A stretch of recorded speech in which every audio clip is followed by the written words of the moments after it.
নাহমাদুহু ওয়া নুসাল্লি আলা রাসূলিহিল কারীম আম্মা বা'দ ফাআউযু বিল্লাহি মিনাশ শাইতানির রাজীম বিসমিল্লাহির রহমানির রহিম ফাসআলু আহলায যিকরি ইন কুনতুম লা তা'লামুন সাদাকাল্লাহু মাওলানাল আযীম। সুপ্রিয় দর্শক, আমাদের জামিয়া ইসলামিয়া ইমদাদুল উলুম ঢাকা বাংলাদেশের ইফতা বিভাগে হজ সম্পর্কে একটি গুরুত্বপূর্ণ মাসআলা এসেছে।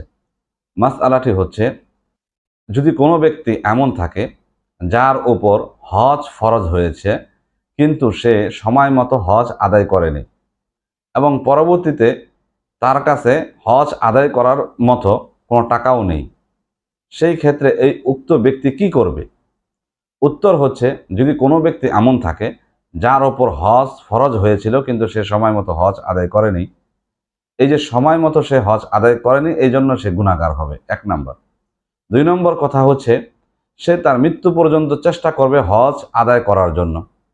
যদি সে তাও না পারে তাহলে সে তার ওয়ারিস যারা আছে তাদেরকে সে মৃত্যুর আগে ওসিয়ত করে যাবে, নসিহত করে যাবে যে আমার উপর হজ ফরজ হয়েছিল, আমি হজ আদায় করি নাই, অতএব আমার পক্ষ থেকে তোমরা যখন সবল হবা, তোমরা যদি সবল থাকো তো এখনই করে নিবা, আর যদি সবল তোমরা না থাকো তাহলে যখন সবল হবা তখন অবশ্যই আমার পক্ষ থেকে তোমরা একটা বদলি হজ করে দিও।